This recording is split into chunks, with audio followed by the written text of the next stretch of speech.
देखिए विजेंद्र जी, यहाँ पर जो राजनीतिक माहौल है और इस वक्त पहले मेयर बदलते रहे हैं, अब मेयर फिर बदला जा रहा है, तो एक तरह से एक तीर से कई शिकार वाला काम यहाँ चल रहा है। जहाँ तक कांग्रेस की बात करेंगे तो देखिए कांग्रेस के पास तो खोने के लिए कुछ है नहीं।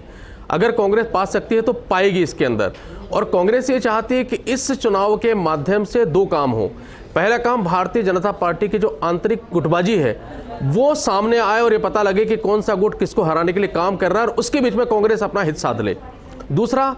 अगर यहाँ पर कुछ उलटफेर हो जाता है तो इलेक्शन के ठीक पहले अगर ये उलटफेर होता है यहाँ पर और कांग्रेस किसी भी तरीके से अपना मेयर बना लेती है, भारतीय जनता पार्टी से टूटकर गुट जो आता है और जो निर्दलीय आते हैं उनका मेयर बनवाकर समर्थन कर देती है, तो एक तरह से आगामी विधानसभा में जयपुर के अंदर या बाकी जगह पर उनको एक साइकोलॉजिकल फायदा मिल सके, ये कांग्रेस का चाल है और कांग्रेस यही करना चाहती है। जहाँ तक भारतीय जनता पार्टी का सवाल है, भारतीय जनता पार्टी निस्संदेह मुश्किल में है, दुविधा में है, और कांग्रेस की बाड़ाबंदी पर जितने सवाल भारतीय जनता पार्टी ने उठाए, अगर 7 दिन पहले अपने पार्षदों को लेकर वो 7 दिन के लिए बाड़ाबंदी में जा रहे हैं, तो आपको पूरी कहानी समझ में आ जानी चाहिए कि भारतीय जनता पार्टी अपने पार्षदों को लेकर कितने मुश्किल में है।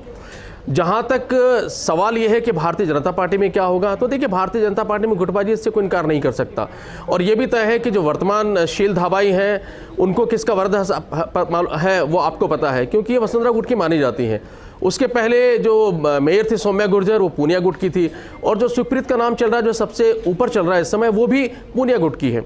तो एक तरह से ये कहा जा सकता है कि यहाँ पर अगर कोई मेयर, देखिए अगर कोई मेयर यहाँ पर एक पल के लिए सोचिए कि अगर यहाँ पर कांग्रेस का मेयर चुना जाता है तो भारतीय जनता पार्टी में भी वसुंधरा गुट को एक फायदा इसका यह होगा कि वसुंधरा गुट ऊपर तक एक मैसेज दे पाएगी कि बिना हमारे कुछ हो नहीं सकता, और अगर सतीश पूनिया के रहते एक मेयर नहीं बन सकता तो सतीश पूनिया विधानसभा क्या जिताएंगे, तो पर्दे के पीछे ये भी कहानी है।